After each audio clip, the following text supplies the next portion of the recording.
telling them that the church is going to be caught up to heaven, and then somebody else is going to go through tribulation.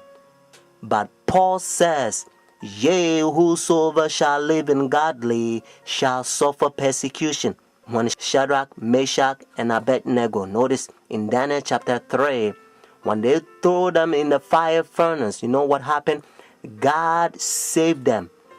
And according to Daniel chapter 6, King Darius, when they threw Daniel in the lion's den, God saved Daniel. God helped us to understand that He has the power to stop pain and He's in control. And according to Daniel chapter 12 verse 1, Bible says God's people shall be delivered. Notice, in the time of trouble such as never was. So you don't have to fear mankind. Do not accept that satanic doctrine or gospel, so to speak. It's coming from the Jesuit, the Vatican. You eating Catholic doctrine. That's what you are eating. That's why, and again, Revelation chapter 17, the Bible called this power the whore, the mother of harlot. Means if this power is a mother, notice, that means that this power has a daughters. It's a Sunday churches that they accept their sun worship day. That's why it's Sunday. And watch even the spellings, you find out that's what it is. So friends, Jesus Christ is coming. Whether you go to church or not, friends, take a stand now. Saturday is the biblical day, the Sabbath, because God knows that in the end, the devil's going to make a lot of people forget the day. It's the holy day that they prove that He's the one who created heaven and the earth. Friends, that's why He began by saying, remember the Sabbath day to keep it holy. Oh, friends, isn't that sad? Said Jesus. Why you call me Lord, Lord, and do not the thing which I says? Says Jesus. These people confess me with their mouth, but their heart is far from me. Luke chapter 23, verses 50 to 56, and also Luke chapter 24, verses 1 to 3. In order for you to understand, you have to know that the Bible says all things was made by Him. So Jesus Christ created this world 6 days, and the seventh day He rested, according to Genesis chapter 2, verses 1 to 3. And then when Adam and Eve, they sinned, redemption, He came and He died for us. Friday on the cross, Jesus Christ, He says it is finished. And then He rested on the Sabbath day. Notice when the sun was going down, Friday evening, they buried Jesus Christ. So the early day in the morning, notice, according to Luke chapter 24, verses 1 to 3, Jesus Christ rose on Sunday. So Jesus Christ kept the Sabbath after the creation, and He kept the Sabbath after redemption. It's a beautiful thing if you understand. That's what biblical Sabbath is all about. And now look how they're uniting their churches. Notice Sunday churches to so-called the mother of the church. They are ecumenical unity. Your Holiness, may I present Archbishop Kayan Barslamian, Primate of the Eastern Diocese of the Armenian Church in America. According to ecumenical protocol, the Eastern Orthodox would be first in order, as they are, of course, first in priority in the Catholic Church's ecumenical responsibility. May I present Archbishop Yichen Akachi, the legate and ecumenical officer of the Eastern Diocese of the Armenian Church in America and president of the National Council of Churches in the United States. Holiness, may I present Reverend Dr. Donald McCoy, representing the presiding Bishop Mark Hansen of the Evangelical Lutheran Church in America. Holiness, may I present Bishop Jeremiah J. Park, Bishop of the New York Annual Conference of the United Methodist Church.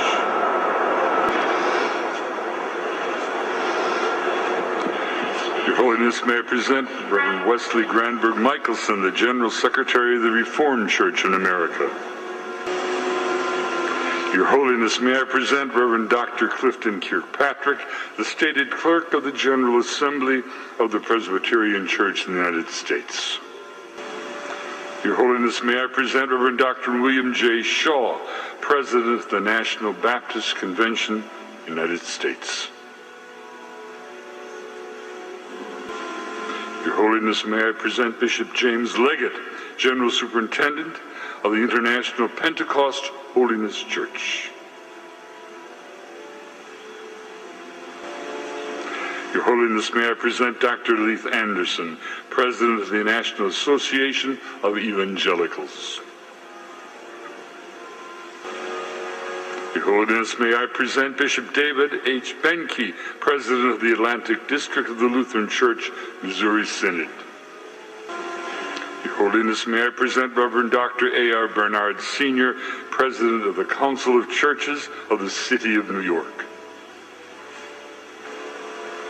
Your Holiness, may I present Elder Bernice King, daughter of the civil rights leaders Martin Luther King Jr. and Coretta Scott King. Your Holiness, may I present Reverend Jimmy Song Jilim, Executive Director of the Council of Churches of the City of New York.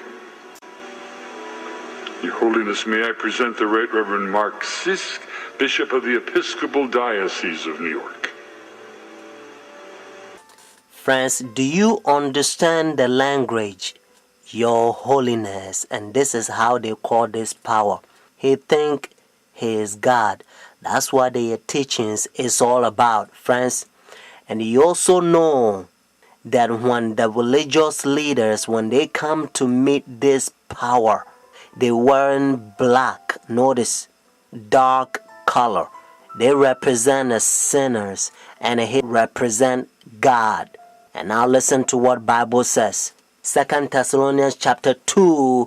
This is the chapter the Protestant Sunday churches, they are forefathers. They used to protest against this power during dark ages, and they call them Antichrist. Notice Antichrist. But now you don't hear from Sunday churches anymore, because they betray their forefathers. Let's start from verse 3. Notice 2 Thessalonians chapter 2. Let no one deceive you by any means, for that day will not come unless the falling away comes first, and the man of sin is revealed, the son of perdition, who opposes and exalts himself above all that is called God, all that is worshipped, so that he sit as God in the temple of God, showing himself that he is God. Do you not remember that when I was still with you, I told you these things? And now you know what is restraining, that he may be revealed in his own time. Notice what it says in verse 7. For the mystery of lawlessness is already at work. Only he who now restraining will do so until he is taken out of the way. And then the lawless one will be revealed, whom the Lord will consume with the breath of his mouth and destroy with the brightness of his coming. The coming of the lawless one is according to the working of Satan, with all power, signs, and lying wonders, and with all unrighteousness, deception among those who perish, because they do not receive the love of the truth, that they may be saved. Friends, I urge you to call this number and order your own book. And the name of the book is The Great Controversy. Notice, The Great Controversy. And by the grace of God, you're going to become a better Christian. You're not going to fall to this Christianity that has become like a coffee and milk shake together, because the man of sin infiltrating the churches and they destroying doctrines. The phone number here is 856-503-5893. One more time, 856-503-5893. Friends, also, if God is touching your heart to support God's faithful ministry so that we can speed up this gospel to a lot of people so that they can hear what you are hearing, because heaven is ceaseless ages, says Jesus, I must do the work of the one who sent me while it is a day. The night is coming, no one can work.